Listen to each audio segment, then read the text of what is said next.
এই মুহূর্তে নাসিরউদ্দিন পাটোয়ারি প্রচার চালাচ্ছেন পল্টন এলাকায়। সেখানে রয়েছেন আমাদের সহকর্মী আল কাসির। কাসির, নাসিরউদ্দিন পাটোয়ারির প্রচারণা এখন কেমন চলছে এবং সেখানকার পরিস্থিতি কেমন দেখছেন জানাবেন। নাসিরউদ্দিন পাটোয়ারি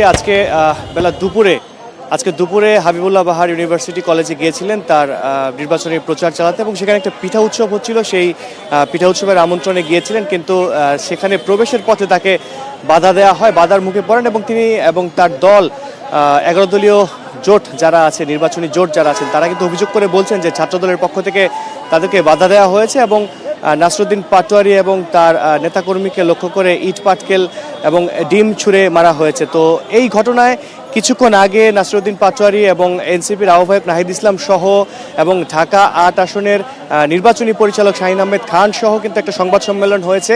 ঠিক এই মুহূর্তে নাসিরউদ্দিন পাটোয়ারি তার নির্বাচনী প্রচার কাজ চালাচ্ছেন না।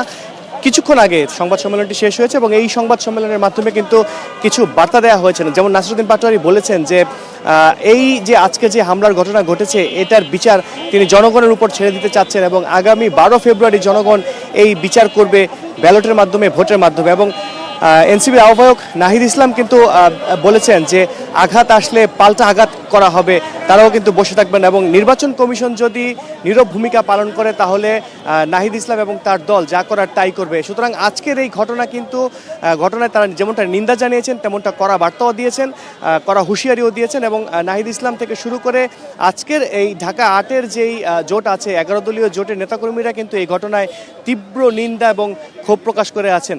তো এই আজকে দুপুরে যে ঘটনা ঘটেছে, নাসিরউদ্দিন পাটোয়ারির উপর হামলার ঘটনা এবং বাধা দেওয়ার ঘটনায় কিন্তু তারা আজকে বিকেল 4টায় একটা বিক্ষোভের ডাক দিয়েছে এবং হাবিবুল্লাহ বাহার কলেজের সামনে থেকে বিক্ষোভ মিছিলটি হবে এবং সেই বিক্ষোভ মিছিল থেকেও কিন্তু নাসিরউদ্দিন পাটোয়ারি তার নির্বাচনী প্রচারে যেমনটা বলছিলেন যে চাঁদাবাজ সন্ত্রাসের বিরুদ্ধে তার অবস্থান, এবং আজকে সংবাদ সম্মেলনেও তিনি কিন্তু এই কথাটা বারবার করে বলছেন যে চাঁদাবাজের বিরুদ্ধে, সন্ত্রাসের বিরুদ্ধে তার অবস্থান থাকবে।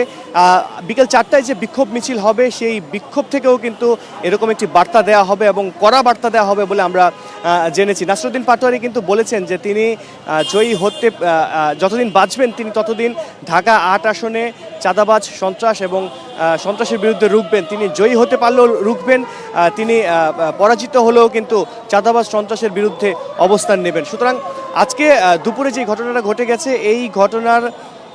এই ঘটনাটা কিন্তু একটা পরিকল্পিত ঘটনা, এমনটাও বলছেন 11 দলীয় জোটের যারা আছেন তারা প্রশ্ন রেখে বলছেন যে যদি পরিকল্পিত না হয় তাহলে যেখানে নাসিরউদ্দিন পাটোয়ারিকে ফুল দিয়ে বরণ করে নেওয়া হলো, সেখানে অপরপক্ষ মুহূর্তের মধ্যে ডিম কোথায় পেল, এরকম প্রশ্ন তারা আজকে সংবাদ সম্মেলনে রেখেছে। তো এই ছিল নাসিরউদ্দিন পাটোয়ারি অর্থাৎ ঢাকা 8-এর নির্বাচনী অফিস যেটা আছে সেটা তার সামনে থেকে আমার কাছে সবশেষ। কাসির, আপনাকে ধন্যবাদ। দর্শক, পল্টন থেকে নির্বাচনী প্রচারণার খবর জানাচ্ছিলেন আমাদের সহকর্মী আল কাসির।